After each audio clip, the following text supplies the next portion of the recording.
Good evening, everyone. There we It's go. great to have you. It's great to have you back. Hey, Paul, how are you doing? Yes, sir. I'm cool in So the this is fan, Derek. man. Absolutely. And you had a great weekend. I know you had a relaxing vacation. So ready to jump back into the grind? I'm excited, man. This is gonna be a good one. It's gonna be a good one. I've been looking forward to this. I mean, talking about dropping some knowledge, Yep. learning some Yep. Well, things on that's this one. yeah. So for those of you who don't know or who haven't watched our show before, or in particular this series, we've had now, or this will be the third installment of our shows with author Ken Quattro, and I'll talk about his books in a few minutes.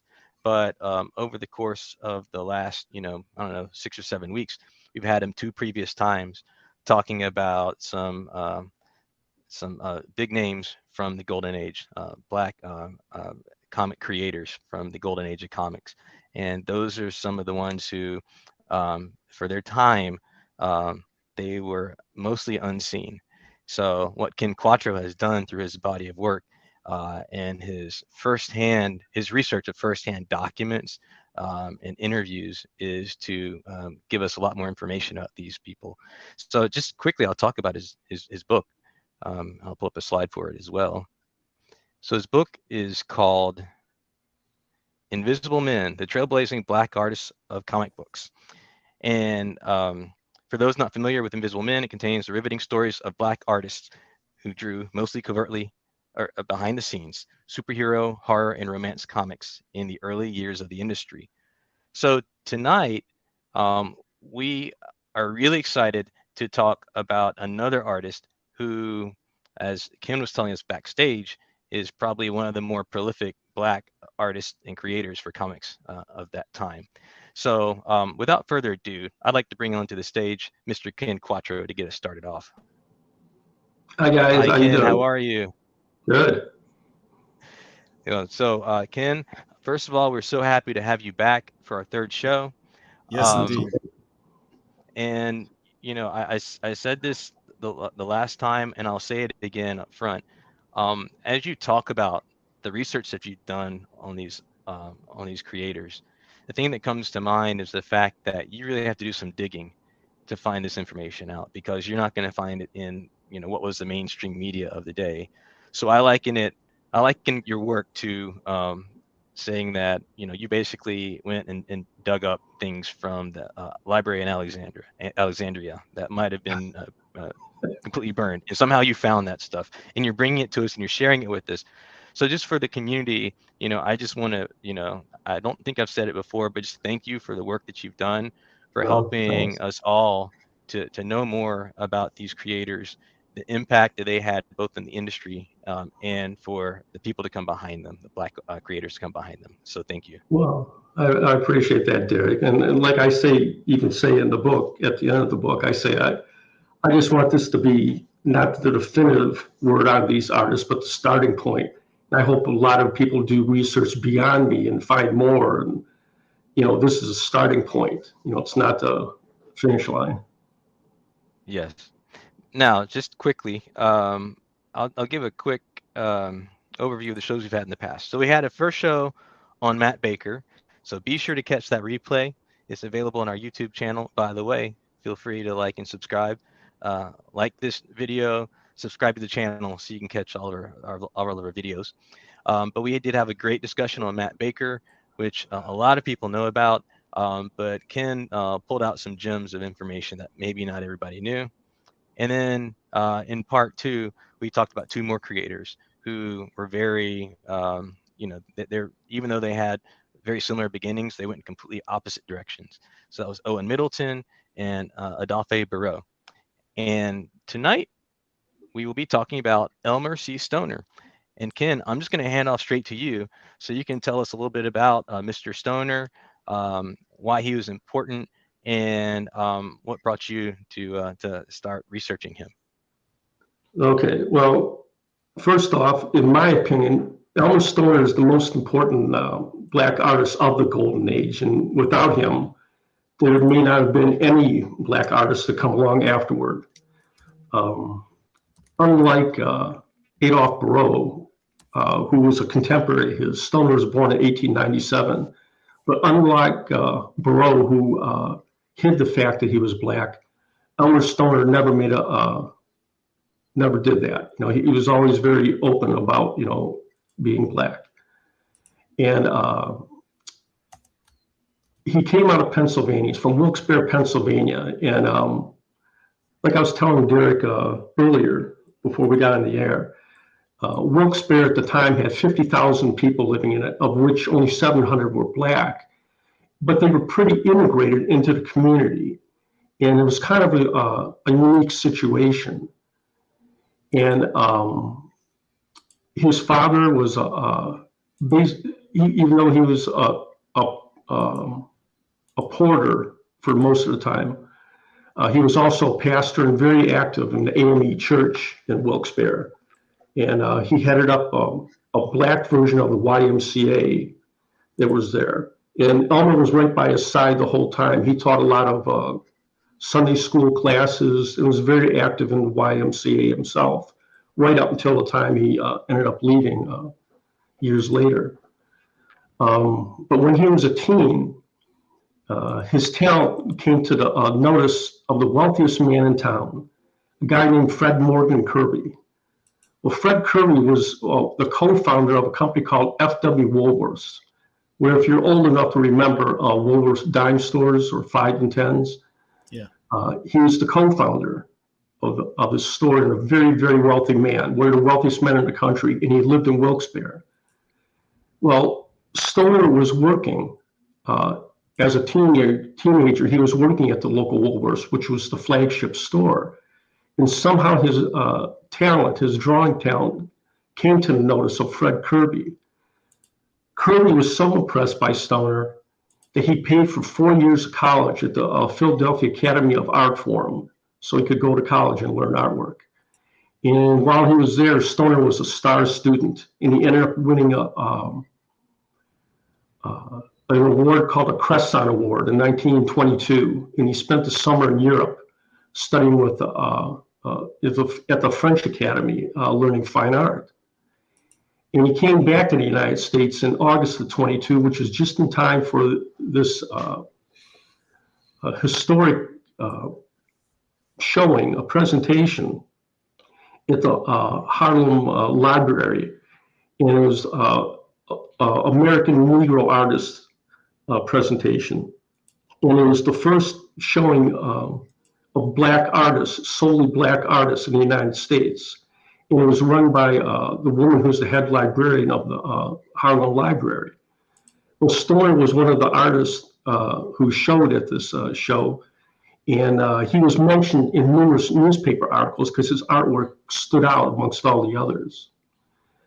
So over the next couple of years, he went on and he did some work. He did a little bit of work for some black magazines, one of which was called The Messenger. And The Messenger was, there it is right there.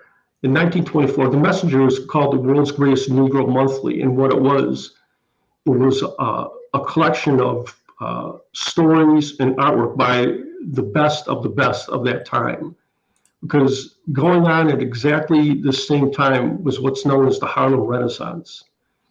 And if you know anything about history, the Harlem Renaissance was the first flowering of black art, literature, music in the United States. And it occurred from approximately 1922. And one of the things that set it off was that art show that Stoner participated in, but right up until like the early 1930s.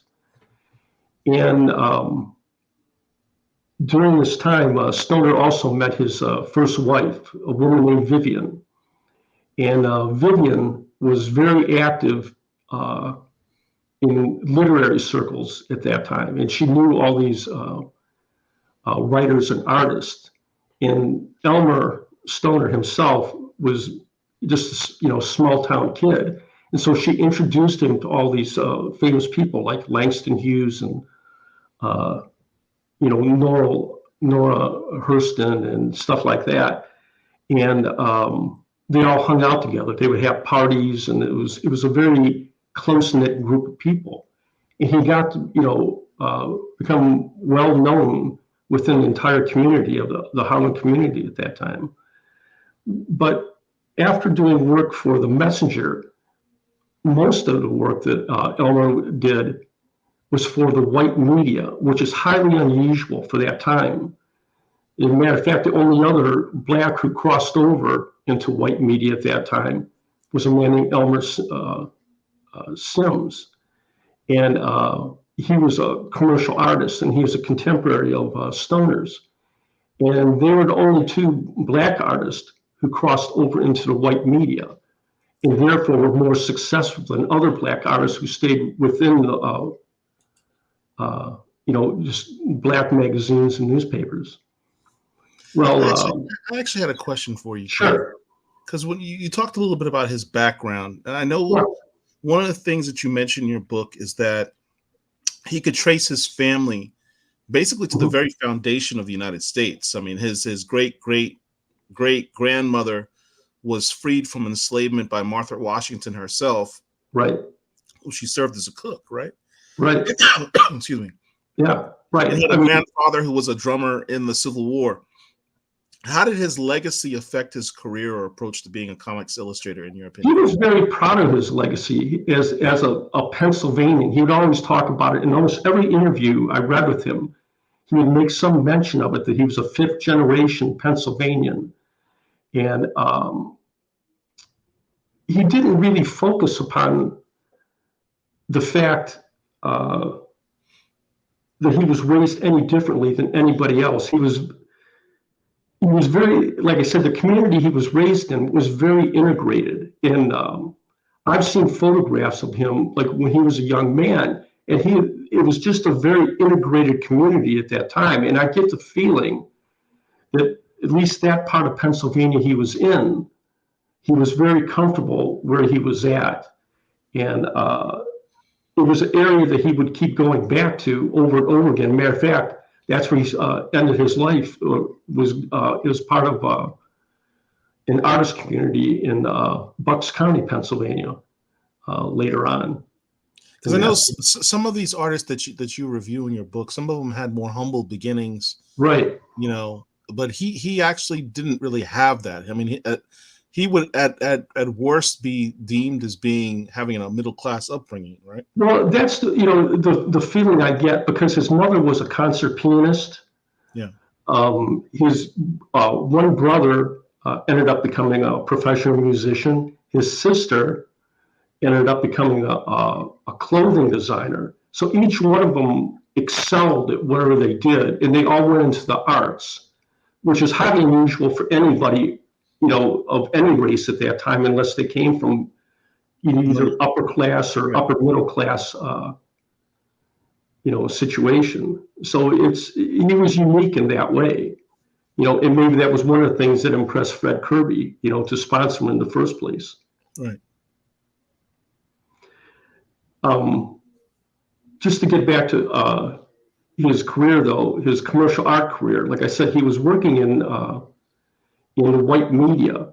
And as a matter of fact, around 1930, Fred Kirby, who I mentioned earlier, started a magazine line that was distributed exclusively through the Woolworth stores. It was called Tower Magazines. And they had a whole line of like women's magazines and general interest magazines. And Stoner was hired as the art director, which at that time, I don't know of any other black art director anywhere. So this is circa 1930, right at the beginning of the Depression. But the Depression took its toll. The Depression drove this magazine line out of business. And from all indications, Stoner was just like everybody else. He had a hard time finding jobs. He ended up doing some pulp work for a couple of different magazines, one of which we have a picture of here somewhere. It was called Witch's Tales. And he did not only the cover painting for it, but he did all the illustrations throughout the entire magazine. This is around 1936, I believe. But also during that time, he did most of his work for the WPA, which was called the Works Progress Administration.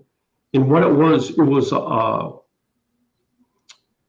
how can I put it? It was an organization formed when Franklin Roosevelt first took office to get people back to work. They came up with different programs to try and get people employed. And one of the most successful was the WPA, the Works Progress Administration. And the whole purpose of that was to employ artists and writers who basically couldn't find work anywhere else. There was almost no paying jobs for them at the time. Well, Elmer found a job working on the railways exhibit for the 1939 World's Fair in New York City. And he did a children's magazine that was given away at that time. And there was also this huge diorama that they built. And he had a lot of involvement in the building of that. But the WPA was only a temporary fix. It wasn't meant to be a regular job for anybody. So anybody who worked in it ended up working elsewhere, and he was just like everybody else. And like so many white artists at that time who were unemployed, looking for work, he ended up working in comic books. But what was interesting is that he was the very first Black man hired to work in comic books. And like I mentioned previously about Adolph Barreau worked in comic books prior to Elmer Stoner, but Adolph Barreau also passed as white. He never let on that he was Black. Right. And his skin was light enough that he's able to get away with it. Well, Stoner, who was also considered what they call a mulatto because he had such light skin, he didn't try to pass himself off as white. He always portrayed himself as what he was a Black man. And he was hired as such. And what's interesting is his own sister passed as white.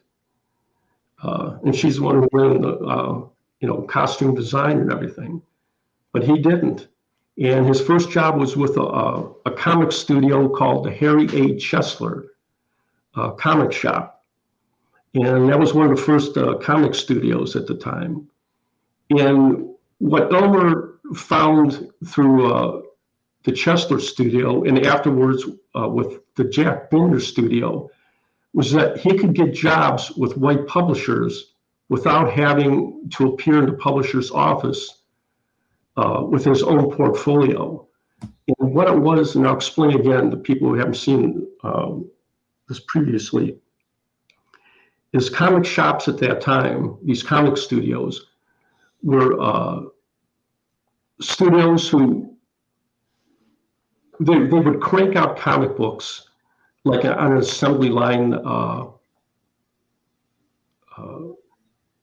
just like on an assembly line. They would have a penciler, an inker, a letterer, they'd have an artist. And what it was is they would produce comic books for these fledgling comic book companies, and oftentimes big comic book companies, who didn't want to maintain a staff themselves. And what it was is that the publisher would contact one of these studios, and they would contract X number of comics that they wanted. And the owners of these studios would hire as many artists and writers as they needed to produce these comic books. Well, the advantage that Stoner found, and what Black artists afterward would find, is that he could work for a comic studio. He could receive his assignment from his editor or whoever owned the comic studio, go home and work at home, then come back and drop it off at the studio, and then the studio owner would sell it to a publisher. And that way, it provided a buffer between the Black artists and the white publishers. So this is in essence like a workaround the racism of the day that would prevented many of these creators from being able to get jobs. Exactly. When I was doing my research, several of these artists mentioned how when they would walk in to any commercial art situation with their own portfolio, they were told, there was no interest in any of their work, and they'd be sent home. Yet with these comic shops, the comic shops were more interested in just getting the work out. So they would literally hire anybody. They were hiring kids. They would hire, anybody they could who could draw, a straight line to work in comic books, because they needed so many comics. They were producing hundreds of comic books a month, which would mean they needed thousands of pages of artwork. So they were hiring everybody, and they were particular about, whether a person was white or black. Well, the very first one to cross the color line was Elmer Stoner, and he worked for this Harry Chesler. Well, Harry Chesler's, his head art director at that time was a guy named Jack Binder. And in 1940, Jack Binder split off, and he took some of his artists with him. And one of the artists he took with him was Elmer Stoner. And Stoner ended up working a lot in early Dell comic books.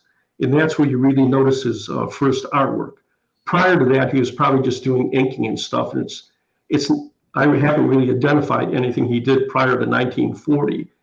But at Dell, he was assigned, major characters, and he was in off time as one of their cover artists, which is something that they would only give to their best artists, their most talented ones.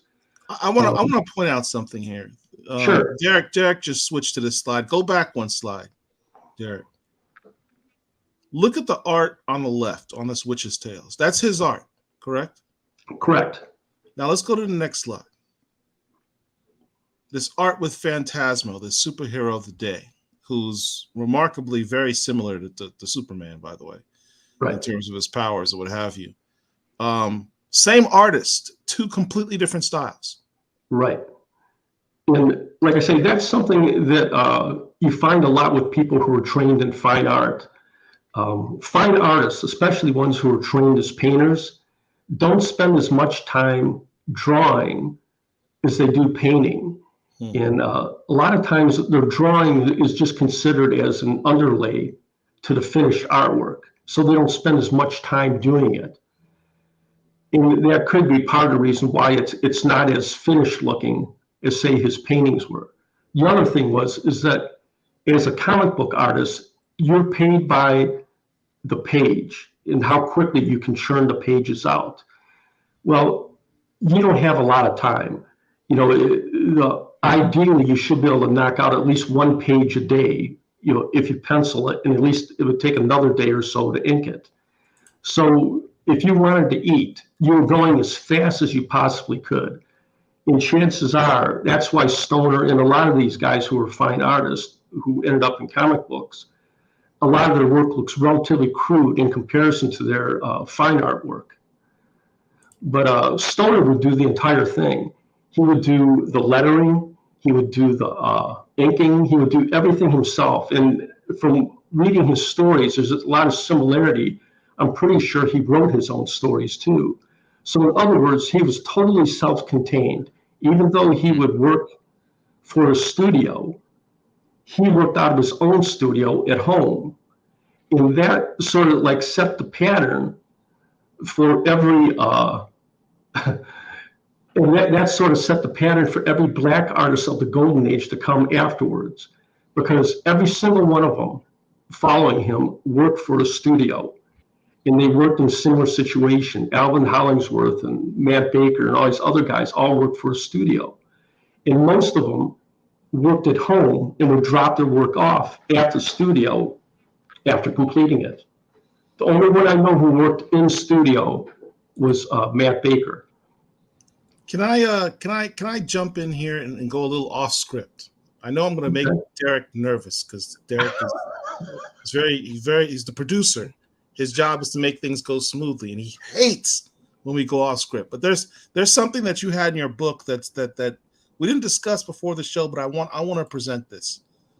One of the things that you bring up in your book is a creation that many people may be commercially familiar with, but has an Elmer Stoner connection. And that's this. Mr. Peanut. Yes. And I'm going to disappoint a lot of people and tell you he didn't create Mr. Peanut. Okay, that's one of those. Correct. Correct. He did not create Mr. Peanut. In fact, this Correct. is from Google. So I Googled Mr. Peanut. And I get to this section here.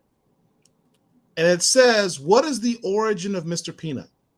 It says 1916, the Mr. Peanut character was born when schoolboy Antonio Gentile submitted his sketch to win the Planners Brand Contest for a brand icon. But look at this next line. A commercial artist later added a top hat, monocle, and a cane. Right. Okay. You're going to say, was that Elmer Stoner? No, it wasn't. That was my question. Okay. Here's the whole situation, because I looked into this deeply. I hate to, burst your bubble, because I wanted it to be true too. Okay. Elmer Stoner was in high school at the time. Okay. He was working for Woolworths as a porter. Okay. At the time Mr. Peanut was created. And what it was is, as a promotional gimmick, the company ran this, contest. And the winner of this contest was this kid, Antonio Gentile, or whatever his name was, and he won it, and he came up with this very crude design for Mr. Peanut. Well, it was turned over to a commercial art studio, and I don't have the guy's name in front of me right now, but it was a legitimate, full-blown commercial art studio that created it, and they created the monocle and everything. And I have ads from the time that it came out. Okay, Elmer Stoner was nowhere near it at the time. He may have worked for Planners later on, which I don't doubt, and he may have drawn Mr. Peanut, at some time, when he got a little older, but he did not create the character. And like I say, I desperately wanted this to be true. I kept trying to find some way to make it true, but I couldn't. And, I got into an argument with my editor over it and everything else. It was a big mess. But I spent a long time trying to make it true, but it wasn't. It was clear that it was important to you because you spent some time on it in your book. And it was kind of ambiguous. Right. But here's how it came about. In the late 60s, early 70s, there were these two comics historians named Jerry Bales and Haynes Ware. And they tried constructing what they called the who's who of American comic books. And you could still find it online, what they did. And what they did is they sent out questionnaires to anybody who was either an artist or who had worked in comic books, or their relatives, if they passed away, to fill out. Well, it was Stoner's widow, Henriette, who mentioned that he created Mr. Peanut. It was only a short little thing that she wrote, if she was trying to remember what he did. Okay, it wasn't like it was a full-blown story or anything that she had. And what I surmise is that she either misconstrued something he had told her, because she wasn't around anywhere near him at the time when this was supposedly happened. And I've read a lot of interviews with Stoner during his lifetime. I mean, I have at least a dozen interviews where he talked a lot about his history and his past and his biography and stuff. He never mentioned working for Planners. He never mentioned Mr. Peanut. And that would have been one of the main things he would have mentioned from his past. He talked a lot about Fred Kirby and, going to France to study art and, his commercial artwork and stuff, but nothing about Mr. Peanut. So what I just think it was is I just think that his wife misconstrued something he told her one time, because this was years after he'd already passed away. I had to get that clarified. Well, I'm glad you did, because like I said, that's one of the first things people ask, and it's been spread around so much. A lot of comics history is anecdotal, okay? And it's made up of all these anecdotes and misinformation and stuff like that, and it drives me crazy. That's why I do what I do. I mean, just for that reason, because all this stuff has been screwed up over the years. And that's what I like about your research and your focus, because you focus on primary sources, those things that are records of events or evidence as they first were described or actually happened, without any interpretation or commentary. And that's really Right. important in order to understand, what really happened. So that's what I really like about your research and how you present things. Well, thank you. So, So and anyways, here we are. just a quick shout out, because earlier when we were backstage, I was telling you a member of our community had posted about the book on the left. Mr.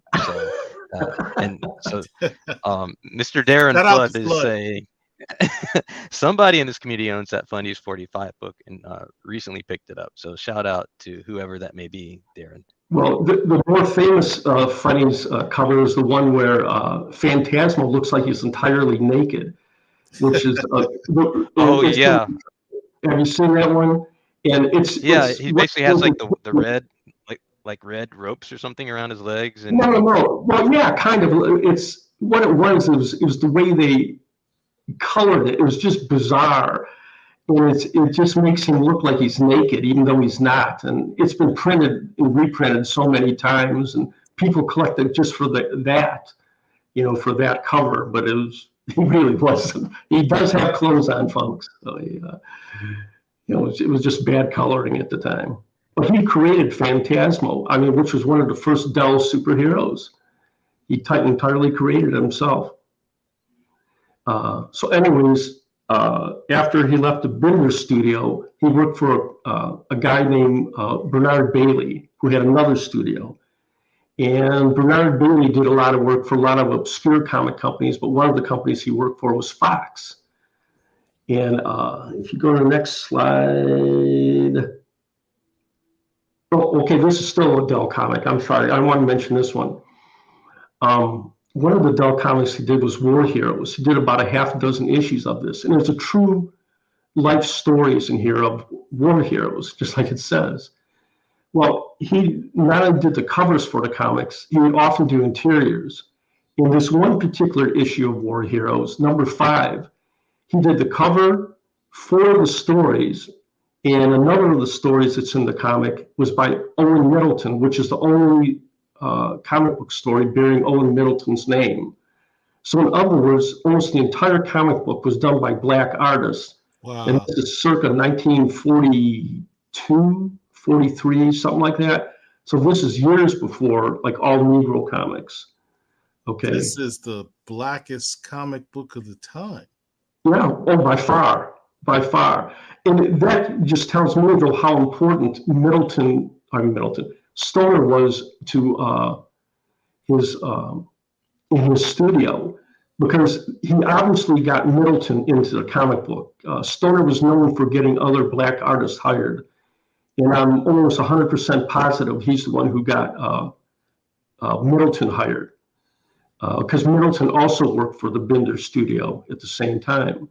Were there any black writers on this particular issue? Do you know? The only black writer that I could identify at all was, I can't even think of his name, but he didn't work in this. He worked in classic comic books.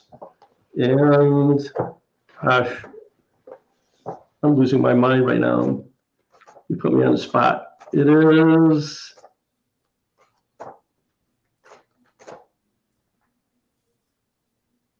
Oh, George Lipscomb, that's what it was. George Lipscomb, who was actually a black historian, and he ended up working in comic books, and he worked on about a half a dozen classic comic books later on in the 40s, though. Do you know if George Lipscomb worked on this particular issue? No. As far as I can tell, it was like I say, the lettering and everything of Stoner's stories is always unique. If you look at any story of that was done by Stoner, you'll see a lot of times he boldfaces the first letter of words. Yeah. Okay, which is unique. I've never seen another letterer do that, and that's one way you can tell it's Stoner's artwork, because he did a lot of stuff for Dell. Okay, and it's not credited if you're looking in the buyer in the price guide, or you won't find it in the GCD or anywhere else. But so when you say artwork, it's not just the pencils, as we call Oh it no, today. he would do the pencils, he would do the inking, he would do the lettering, he would do the entire pack. He would write them. He would write his own stories. And some of the stories later on when he was doing promotional comics were written by his wife Henriette, and he talked about that in an interview. But at this time, he was doing everything, which was unique. There's very few guys would do that. Matter of fact, I can't even think of another one at that time, whether white or black. And that just tells me, yeah, I mean, that just tells me that he was working by himself because he just didn't work, in a studio with all these other white artists. I gotta get this issue. I get the feeling there's people watching us right now on eBay. I know it's too late now. It's not really that hard an issue to find. I mean, I don't know, I got a copy, but. And just a quick plug. So you mentioned Owen Middleton also wrote in this book as well. So if you want to check out part 2 of our series, and we talked about Owen Middleton. So just and in fact, we show the page from his story. Yes. From his comic. Yeah. And we have a question from the chat too. I think it goes back to the previous slide. So was Phantasma the first Dell? Good question. I haven't really looked into that because there were several that came out right around the same time. There was the Owl, and there were several other ones, but not too many. Dell didn't have a lot of superhero comics. Most of their stuff is humor, and I'd have to go back and check that out. Maybe it was. If it is, I'll let you guys know. I'll have to check it out. Okay. But he was one of the first because that was 1940 that Phantasma was created, and that's pretty early on. Right, just a couple of years after Superman. Exactly. See, really, superheroes didn't really get going till late 1939. The second superhero was Wonder Man, and he came out in April 1939. And then afterwards, you had even Batman came out, right after that, and then there's a whole bunch of them start coming out.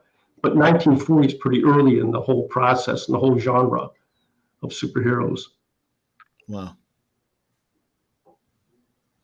Okay, can we jump to the next one and see what we got here?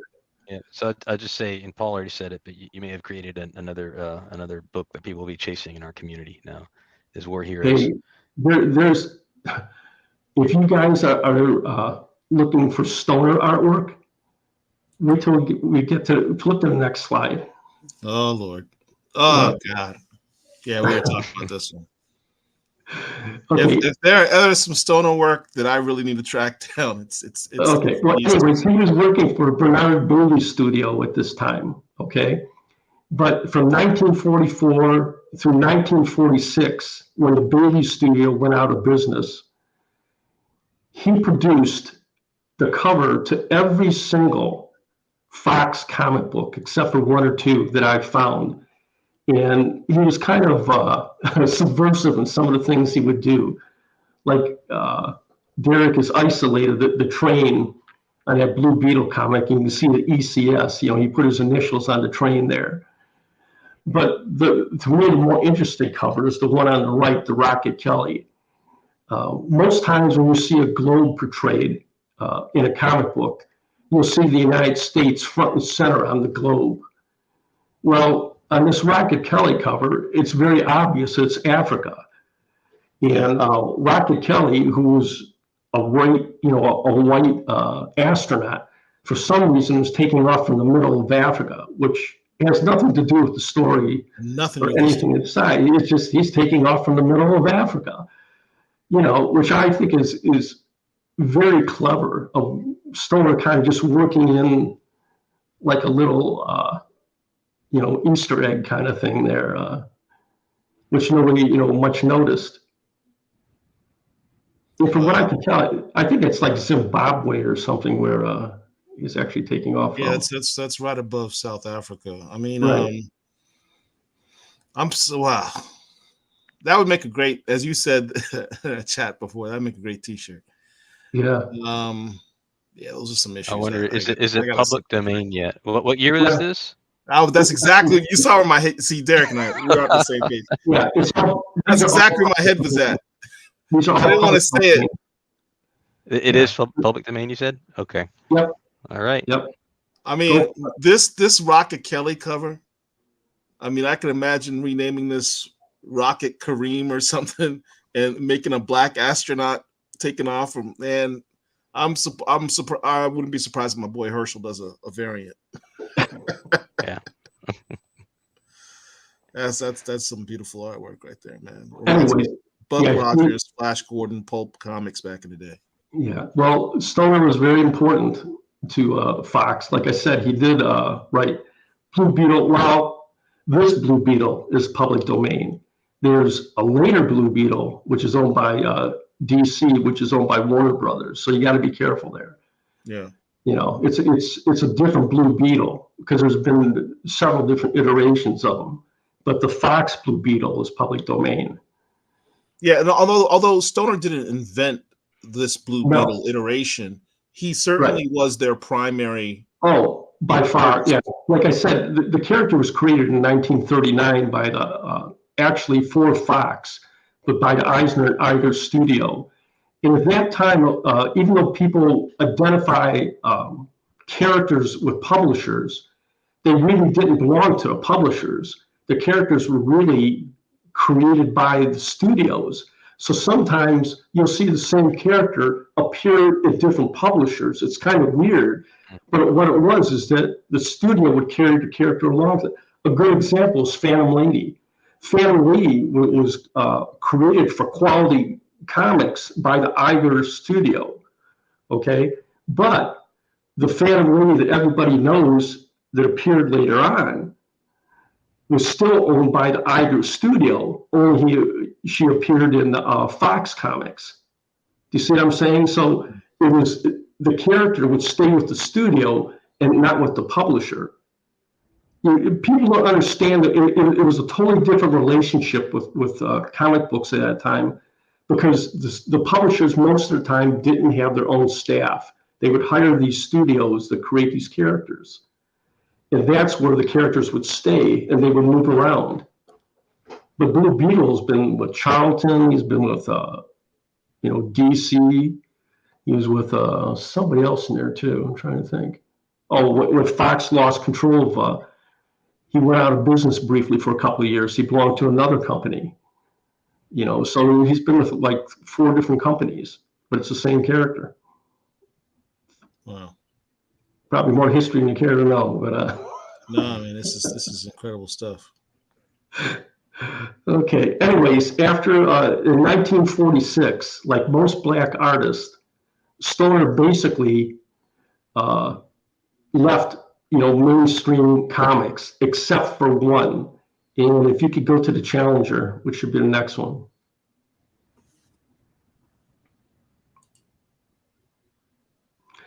The Challenger was a unique comic book. It only ran 4 issues, and it wasn't a regular newsstand comic book. I don't know if it was given away. It may have been sold at some newsstands, but I kind of get the feeling that it was, they had what they call Challenger clubs. And this whole thing was sponsored by, it was called Interfaith Publications. But what it was, that was an arm of a magazine called The Protestant. And The Protestant was a left-wing Christian magazine. And they were very much in the forefront of social issues at the time. And anything to do with, they were against, their big thing was they were against segregation was their big thing. But they were against anti-Semitism and any other type of social issue of the time they were involved in. Well, the first issue of this magazine, where the cover was drawn by Elmer Stoner, which is this classic truth bomb cover here, and I'm sure a lot of you have seen this before, publishing different things. But he also did a story within the comic about Reverend Ben, who was a black reverend in New York City, who was also happened to be the editor of The Protestant, just coincidentally. But one of the things you mentioned in your book is the fact that Stoner I think was with several communist groups, or he was a communist himself. Well, he was a Democrat, and he was very involved in Democratic politics. I've seen pictures of him with Democratic fundraising dinners and appearing with Democratic politicians. But like a lot of blacks at that time, especially ones who were, literary or artists and stuff like that, artists and writers and stuff, he dabbled with communism.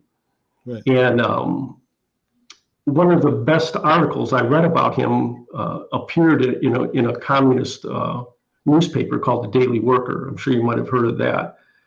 And it's really a detailed article. It talks about his comic book career, actually. It talks about him, working on Blue Beetle and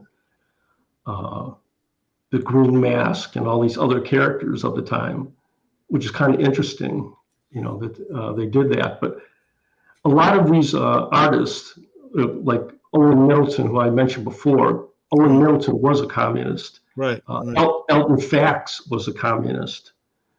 So a lot of them dabbled, with it, and either they may not have been, Carterian communists, as they said at the time, but they were very actively involved. Yeah, I think you had mentioned in the previous book that we were talking about, the War Heroes book that Owen Middleton was in, that you believe it's quite possible that Stoner helped Middleton get the job. Well, I'm almost 100% positive he helped him because, not only was it mentioned in several different newspaper articles that I found that he was like the conduit for blacks trying to get into comic books. Right. But they both worked for the same studio, the Jack Binder studio. So it was, such a small group of, maybe 10 guys. He would have to have been the reason why Middleton ended up working there, because Middleton was just a cartoonist for a black newspaper at the time when he got the job, working for the Binder studio. So it had to be Stoner was the one who got him the job. And Stoner also was the one who got Hollingsworth a job with working on is a backup story for the Blue Beetle. He did a character called Bronze Man when he was just a kid. He did it under the name Alec Hope, Hope. But there's 3 Bronze Man stories, and they're all done by a young Alvin Hollingsworth. He's about 14 years old, 15 years old. That Bronze Man is not the same as Doc Savage. No. Completely different. Which Stoner did draw early on himself. Right. That was a pulp character from the 30s that he, it was owned by Street and Smith, and he did it for their comics. The image on the left, the cover of the Challenger, it is significant and very timely for what we're going through currently in our world, where we talk about fascism. I live in Florida, so discussions about fascism is something we have almost on a daily basis here. But this the creativity of this message of this Challenger throwing a truth bomb in the face of fascism at the time. It's a real powerful image. Oh yeah, well this took place right towards the end of World War II. It was like late 1945, I believe, when it came out. And obviously, Nazis and Nazism was very much in forefront of people's minds. And like I said, they started a group, a kids, almost like a boys club kind of thing that was around the country called the Challenger Club. And there's ads within the magazines themselves where kids could sign up, to be a challenger. And what they would do is they would challenge anti-Semitism. They would challenge discrimination. They would challenge whatever they would find in their own neighborhoods. It was pretty far-sighted, for its time when you consider, when it came out. What? Politics and comics? I didn't think that was a thing. God, I love our space sometimes. And just going back to your point about the Communist Party and some of the communist newspapers, You had a few paragraphs that just kind of talked about, um, why you had, the some pretty quite a few people in the Black community that were leaning towards the Communist Party. I mean, you mentioned that the Daily Worker routinely rallied or railed against the Jim Crow laws in the South, condemned lynchings, and covered the struggles of the burgeoning civil rights movement. You also talked about, let's see, I don't know, yeah, also the Daily Worker taking up the mantle for the Scottsboro boys, who you talked about in our previous one, right? As well, Right. they've been accused of raping two white women. So just Well, want to the go. Communist Party, Yeah.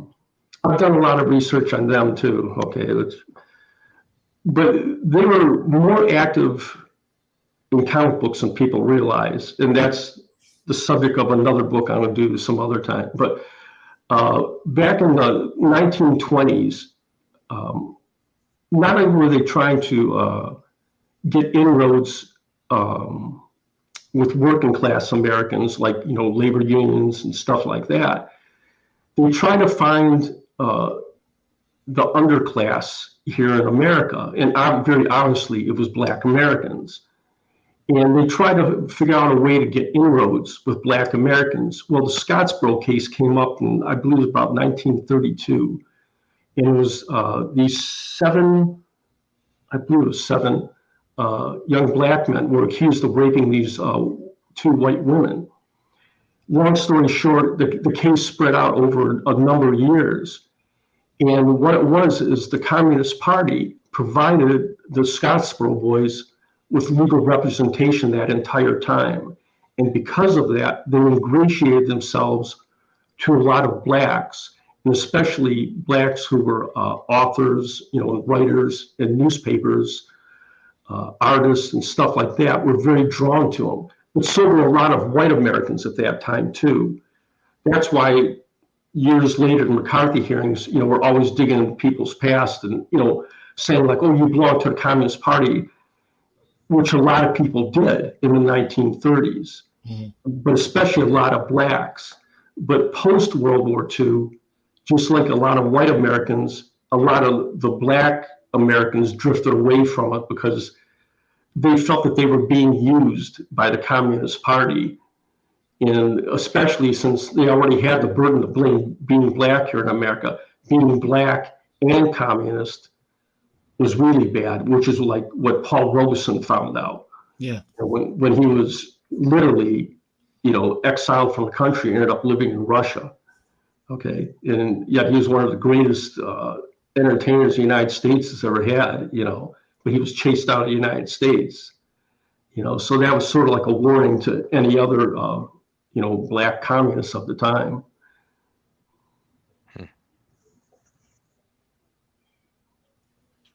Okay, what do we got next here? Next slide you had, Derek. Okay, in 1946, after Stoner had left mainstream newsstand comics, since all the work dried up when the white artists came back and they got their jobs back and the Black artists were let go, him and a man named Gould, and I have no idea what his first name was, formed a company called Gould Stoner. And they published this comic book called The Christmas Playbook. And it's basically, if you're old enough to remember how we used to give away these little comic books at, Big Boy, or you would go to Howard Johnson's, or Christmas time, they give you these little booklets that had, comic stories in them and games and puzzles and stuff like that. Well, this was just when these commercial promotional comic books were starting in 1946. And Stoner came up with this one here, this Christmas Playbook. And there was 1 million copies of it printed and distributed, which was a huge amount, and he must have made a ton of money on it. The problem is the previous year, in 1945, 20th Century Fox had commissioned a similar book and it was also called The Christmas Playbook. And they'd hired a commercial art company to print it for him. Well, 20th Century Fox sued Stoner, and they basically sued him out of business. But even so, he was still the first comic book publisher, black comic book publisher of all time. He was, 2 years before Owen Evans came up with all Negro comics. Holy cow. I mean, if he'd stayed in business, who knows how much money he would have made? Because if he did 1 million copies of his first issue, that was a huge print run, even for that time. And a lot of money was probably made on this book. But he was sued out of business. And just like all Negro comics, they were run out of business. It probably wasn't coincidental. Yeah, I also noticed he had legal challenges a few different times, right? Throughout Oh his, yeah, he went into the legal things a few times, which it was highly suspect what happened to him. We'll get to that in a second here. If you go to the next slide, what he did after Stoner left, mainstream comics, he exclusively did commercial comic books or promotional comics, and at one time, from the 1940s right up through, even today to a certain extent, but especially through the 70s and 80s, a lot of companies would commission comic books to give away to kids. And they were just, promotional gimmicks that they would have. And there was literally hundreds of thousands of different titles and things printed at the time. And it was a very lucrative business to get into. Well, somewhere along the line, he hooked up with a guy named Walter Gibson, who was a white writer. Walter Gibson is also the creator of a character called The Shadow. Who knows what evil lurks in the hearts of men, The Shadow. Mm-hmm. But he was a pulp writer, and he created The Shadow. And Walter Gibson was also a magician, a professional magician. And one of his best friends was a guy named Harry Blackstone. Well, Harry Blackstone had a comic book made about him, and it literally was called Harry Blackstone, Master Magician. And it was one of those comics that it jumped around from several different publishers. It was published by Vital, it was published by Marvel Comics, it was published by EC. And the artist on most of the issues was E.C. Stoner. And E.C. Stoner and Walter Gibson became partners, even though one was white and one was black. And there was even a very long article written in a black newspaper by a woman named Nora Holt, talking about this white and black team that created comics together. So they did dozens of these promotional comics together. In 1951, they even did a comic strip called Rick Kane, Space Marshal. And it ran for about 6 months. And it was it's been described as a Star Wars kind of thing. It wasn't that well thought out as Star Wars, but it was a space comic strip. And Stoner was the artist on it, but he was only the artist for about halfway through. Then all of a sudden he disappears and some other guy starts drawing it. And there's different newspaper articles that Stoner was suing the company that the syndicate that was distributing the comic strip, because he was fired, and they didn't give a reason for why they fired him. And he sued and he lost the case, even though he had a contract and everything. My suspicion is he was fired because he was black. There weren't, in mainstream white newspapers, there was very few black cartoonists. Only other one I know of was Alvin Hollingsworth, and he was doing Scorchy Smith at that time. And so he was fired from his comic strip in 1951. And afterwards, he went back to drawing these commercial comics throughout the 1950s until late in the 1950s, circa 1958 or so. He was contracted to do this last comic here called Deadline, the story behind the headline. And it was a commercial comic that basically told the story of printing and how newspapers were printed. And the idea behind it, what the publisher wanted to do was have newspapers buy copies and give it away as a promotional item. So what he did, the publisher was in Arizona. He had a handful of copies printed up and sent to local newspapers in Arizona. Well, obviously nobody bought it. And so it just sort of like, fizzled out even before it had a chance to get printed. And I ended up buying this copy about 10 years ago from the son of a newspaper publisher from a small newspaper in Arizona about 10 years ago. And as far as I know, this is the only copy in existence. But what it is this is totally written and drawn by Elmer Stoner again. He did everything in it. You can tell by the lettering, you can tell by everything in the comic. It's Elmer Stoner. It's the very last comic book he ever worked on. Wow. Wow. So it's the last comic book he ever worked on, and then very few were ever created, and probably in your view, none exists other than the copy that you have. Right. So, because if you look at the back cover, or it's either the back or the inside front cover, it's just like a message from the publisher saying, like, here's your copy. Let me know if you're interested, and we'll print up some for you, and you can use it if you want. But it's obviously what they did is they probably just tossed it aside and threw them away. So most of them were just only a handful were printed and they were thrown away. Have you fully like scanned all the pages of that? Yeah. Are you going to get that thing slabbed at some point? Oh no, I never slab comics. But this will be going up for sale in the near future. Wow. So, wow. I'm 70 years old, Paul. I got to start getting rid of my stuff. My wife's about ready to kill me. So let's talk after the show. All right. So so you have some books are ghosts, and I don't know what you call something that's so rare that even a ghost is afraid of it. But yeah, I mean, this is. I got about a dozen comics in my personal collection that they're the only known copies. So it's in different genres and different artists and that. I've been collecting a long time. So. You mentioned the collaboration between Walter Gibson and Stoner. Is it assumed then that collaboration, basically having a white collaborator, helped open up some doors for him in that realm? Well, it definitely opened up doors for him, like with doing these comics, these commercial comics. There's no doubt. Walter Gibson was exceptionally well known at that time. Yeah, he was not only known as a pulp writer, but he was known as a writer. He was an established writer, a well-known name.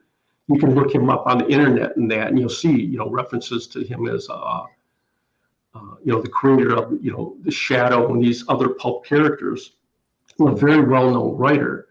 So it definitely opened up doors, and for Stoner to hook up with him is pretty special. I mean, especially at that time period, because Gibson could have hooked up with anybody, but they worked together from about the mid '40s until the early '50s, so at least 6-7 years. And this newspaper article, it has pictures of the two together and working in the studio together. It's very interesting.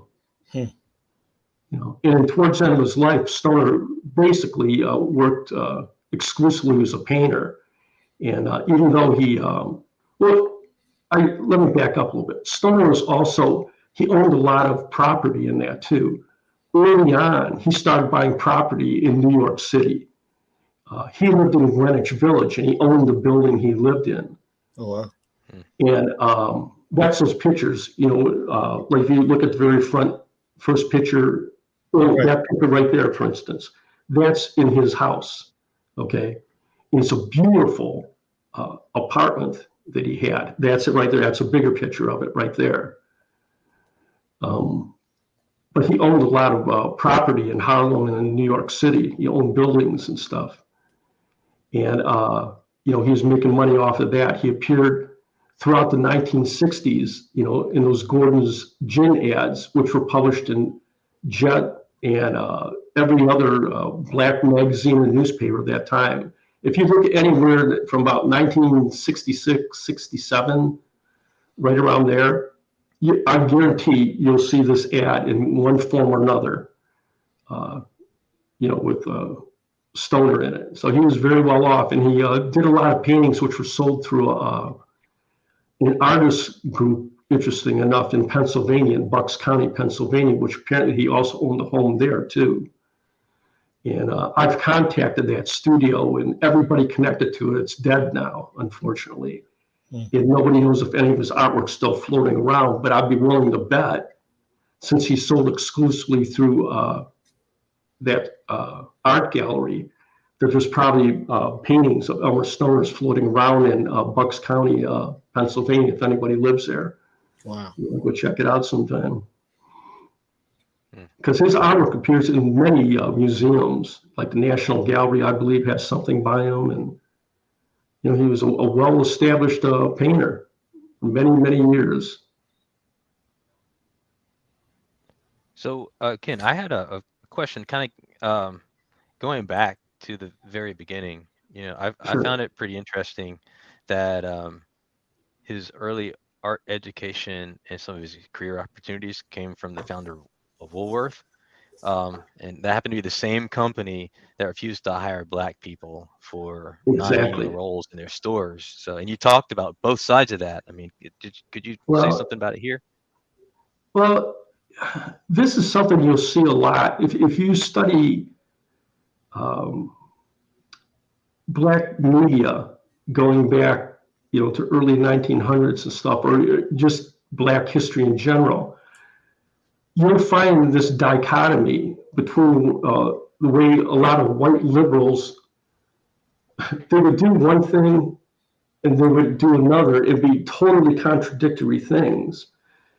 Fred Morgan Kirby, who was Elmer's sponsor, throughout much of his life, was very active in,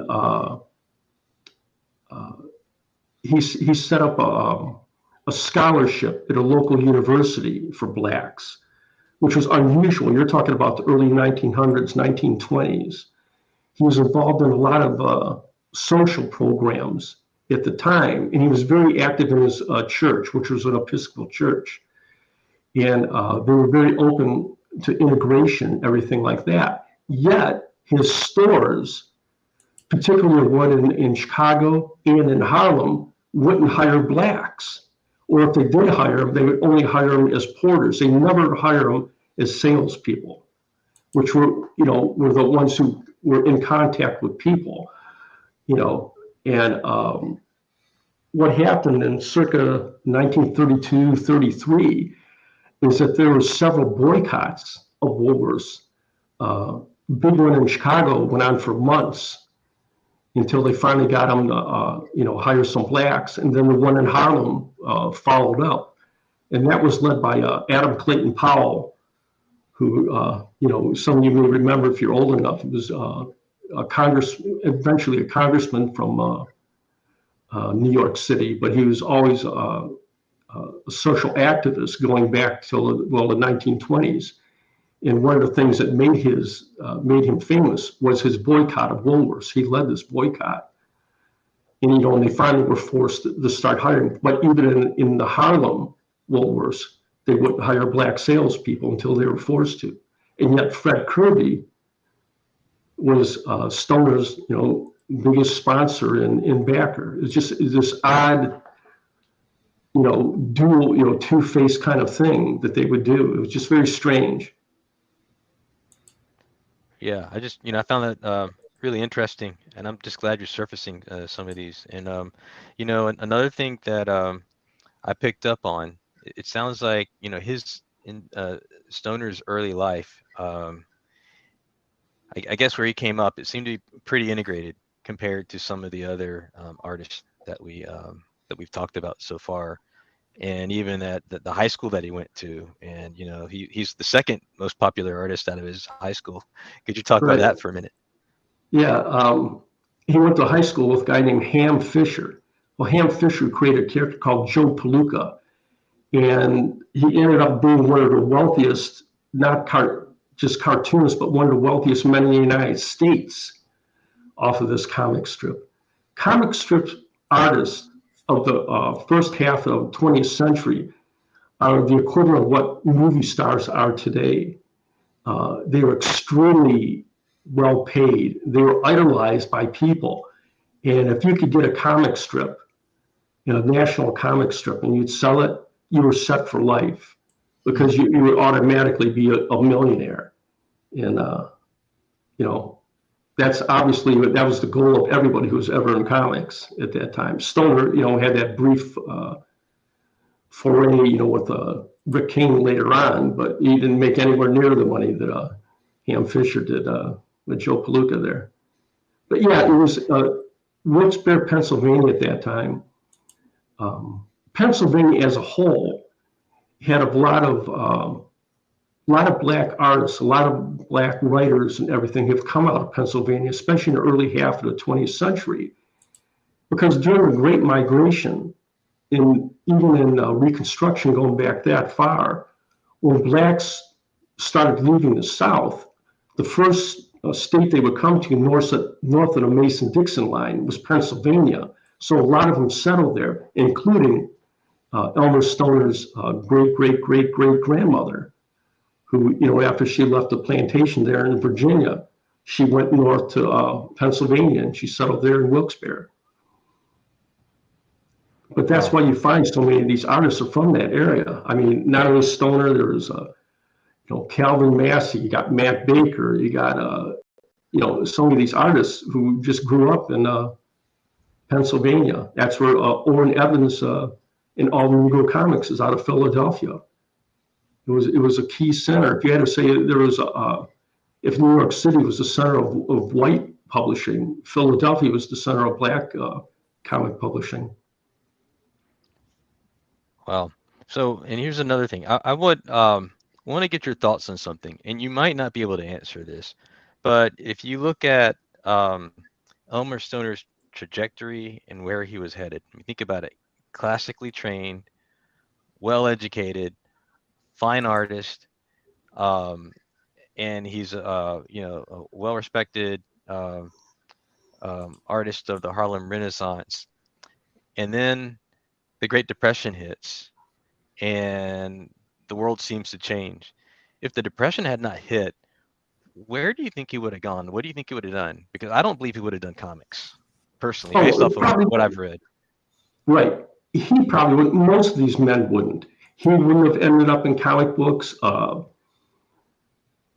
Gosh, I'm trying to think who else. Well, Adolph Grove probably never would have been in comic books. You wouldn't have had, gosh, I'm just trying to think of some of the others here. Let's see who else who would not have been there. Oh, you wouldn't have had I'm sorry. Elton Fax probably wouldn't have ended up in comic books. Robert Pius definitely wouldn't have ended up in comics.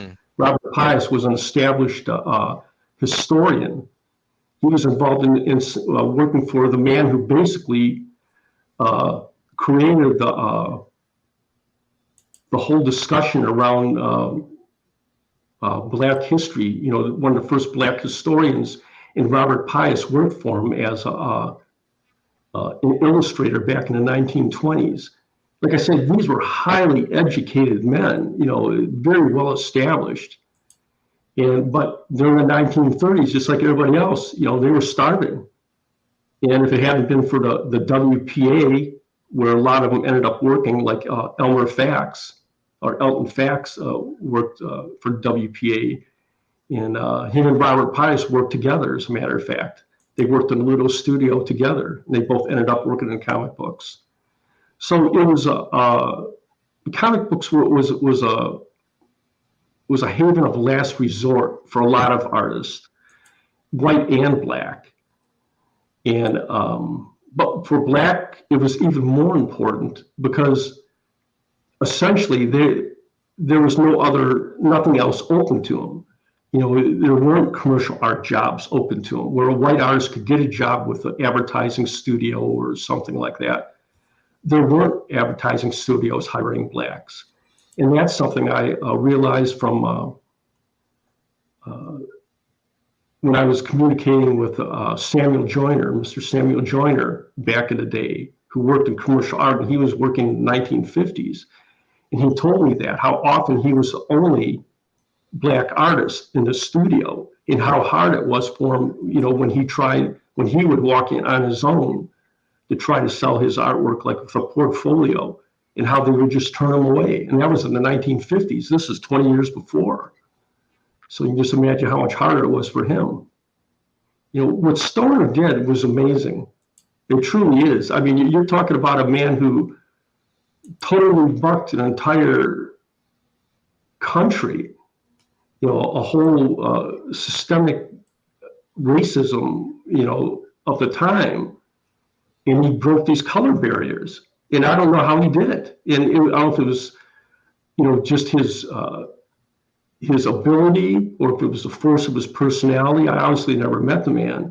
Well, I mean, that's one of the things that I wonder about, because I asked a couple questions, about his background and the fact that he had this sort of middle class background with parents that were also into the arts, and he made the right connections. And I wonder if, because of class-wise his status, was he opened up to more people that could allow him to have the connections to navigate in certain circles? It probably was. I mean, you're probably right there, Paul. He entered into this entirely at a different level than, say, like Owen Middleton, who bounced in and out of prison, and he came from extremely poor background, and right.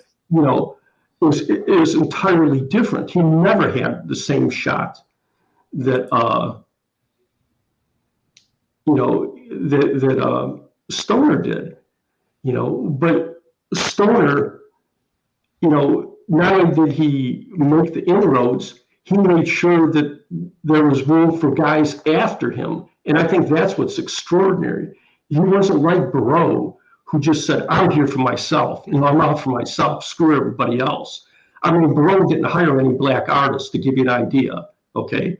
The whole time he had a studio, the only time he had a black artist was right at the very end, and that was Hollingsworth. But, for 20 years, he didn't hire one black artist, Adolph Barreau, and he had every opportunity to do so. But Stoner made sure that, guys would get jobs coming in after him. I mean, that's pretty extraordinary. Like I say, he was bucking an entire system.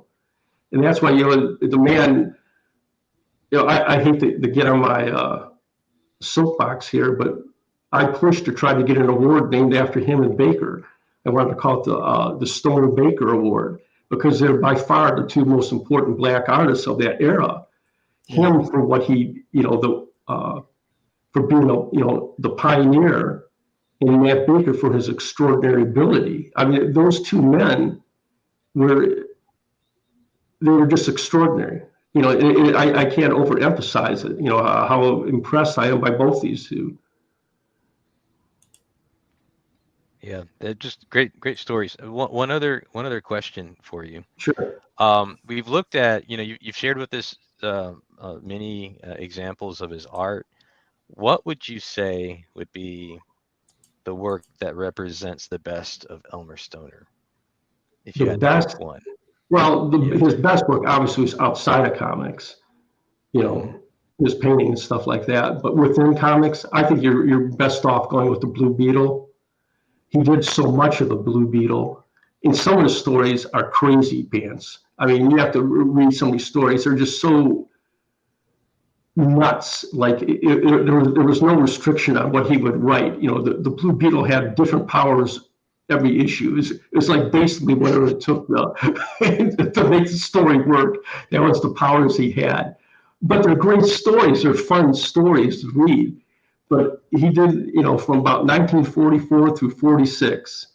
I would, look for those Blue Beetles, and you can usually pick them up, a beat up copy for relatively cheaply in that, because there were so many of them. Okay, great. If you're out there to look for slabbable copies and stuff like that, you're going to spend a lot of money. But what was the first issue of Blue Beetle that he drew? Oh God, put me on the spot. I want to say it was in the 30s. I'd have to look up the exact number. It's in my book. I mentioned it somewhere, but I can't honestly, right off the top of my head, I can't tell you. But look for any Fox comic. If you go to the GCD, the Grand Comics database, look for any Fox comic that was published between 1944 and 46. Okay, every single cover, just about, is Elmer Stoner drew it. Okay, Wow. many of the comics, all the Blue Beetle, all the Green Mask, the Bouncer. I'm trying to think what else. Were all done by Elmer Stoner. Rocket Kelly. Those are all Elmer Stoner comics and mostly his stories. So he did hundreds of stories during the 1940s. He was easily the most prolific black artist of the golden age, even more so than Matt Baker. Well, and most of it has never been credited to him.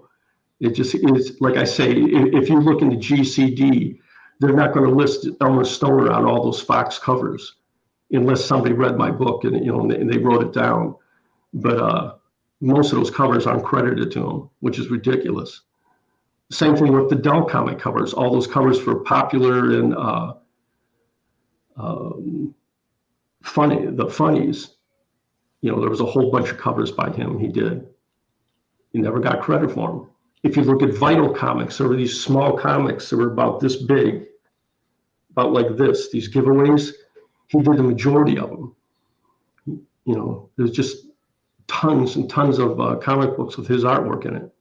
I mean, I got a comic book he did about bowling, and weird one about the Jeep, all sorts of bizarre comics that he did in his time. George Washington, tons of them. A lot of Stoner artwork out there. There's a lot more black artwork to be found than you guys realize. And when you see my second edition, if it ever comes out, people I cover, there's even more. It's, you guys know about Tom Feelings and Cal Massey and all that? I think when you do that second edition, one of the things that you really need to go into is, because of the difficulty finding these uncredited works of these artists, like, what's your process for finding these books? Well, most times a lot of times, especially by the 1950s, you'll find a piece of artwork that's signed by them, okay, which helps a lot. Because most artists have tells in their artwork. Like, for instance, like if you look at a Jack Kirby drawing, you can pretty much tell it's Jack Kirby or Steve Ditko. It's the same with almost every artist, and especially back during the Golden Age, because these guys didn't all go to the same schools. Like now, everybody goes to art school and everybody copies the same artist. These artists back in the day were all unique because they were creating this industry. They were creating this medium of comic books. So they were either self-taught drawing comic books. Like Elmer Stoner, I can guarantee, never looked at a comic book before he drew one, okay? He just created what he thought. They said, like, here, draw a comic story. He just came up with something, So their artwork is unique. And it's like that for most artists. Like, Cal Massey did a ton of stuff, especially for Time, which is Marvel Comics in the 1950s. Alfonso Green did a lot of stuff for Marvel in the 1950s. Tom Feelings did stuff. There's one with Warren Broderick, one right after another. There's tons of artists. And I've found a couple more from the 1940s. They didn't do too much, but since I've finished my book, I've been contacted by families of a couple of artists who, we didn't even realize were black artists at the time. See, that's the other thing. You have to figure out who was a black artist, and that's what took me a long time to figure out. Because even like with E.C. Stoner, people didn't even know he was black until relatively recently. Same thing with Alvin Hollingsworth. Alvin Hollingsworth was A.C. Hollingsworth. You know, people didn't make the connection that A.C. Hollingsworth was also Alvin Hollingsworth, who was a famous painter of the 1950s and 60s, and who also taught high school in New York City throughout the 1970s. I think he died in the 80s in that, but a lot of artists went to school, were taught by Alvin Hollingsworth in the 1970s. Will Adams had a black teacher who drew comic books, and it was where he learned how to draw comics. So I mean, it's amazing the influence or the story that black artists, you know, had, and yet, you know, it was never covered. It just nobody ever thought of it, you know, until recently. It's such a shame. It's embarrassing. It's one of the stains on the comic book history. One of the things that drives me crazy about it. It's so, the comic book history is so myopic. You know, it focuses on just certain artists, certain genres, and they ignore everything else. It's not all Jack Kirby and Captain America.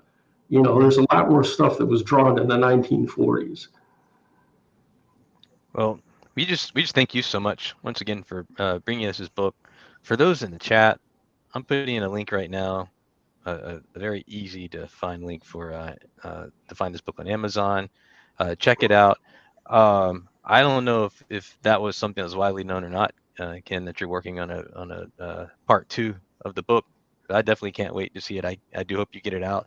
And you also mentioned this other book about the I guess the communist movement and that in relationship to artists as well. That one seems really interesting as also. Well, so I have 2 books I'm currently working on that are one's almost done, another one is close to being done, and then I have several others that are partially done, and that's this Invisible Men's second part. It needs more work because I want to add more artists to it, but it would basically take place the artists of the 1950s and a few who were left over from the 1940s. Okay. Is what I hope to have in it. So, like I say, it's the weird thing about the comic book industry is that after Matt Baker died in 1959, there wasn't another black artist working in mainstream comic books until the late 1960s, and that's insane. You know, so all those early Marvel comics, all the DC comics, not one black artist worked there, which you explained that to me when it coincided with the civil rights movement. Yeah. And yet not one black artist was working. Why do you think that was? Because you mentioned that Stan Lee, for example, had quite a few black artists at time, right? During the 1950s, he hired a bunch of them. He had like a half a dozen working for him, and I don't know. I mean, that's to me is one of the great mysteries of the time, because I would think that he would have been open to hiring them or over at DC, but there was none. After Matt Baker died in 1959, there was nobody. I mean, you know, everybody gets excited about the Black Panther, but the Black Panther wasn't created by black guys. It was 2 white Jewish guys. Yeah. You know, so it's, I don't know. It's just amazing to me. Yet at the same time, then you have in the 1960s, you have the Golden Legacy comics, you know, that came out. And they specifically just had black artists. They had Tom Feelings working there. They hired Ezra Jackson, who hadn't worked in comic books since 1946. You know, that was one thing that his daughter, you know, Sheila Jackson Lee told me. Said he was so bitter how he lost his job in 1946, you know, when the white artists all came back from World War II. And he wasn't hired again until the mid-60s, when he was hired over at, you know, Golden Legacy there. You know, it was weird. He was really the next one to work in mainstream comics was Ezra Jackson, because then he started working, he did some work for Gold Key towards the end of the 60s.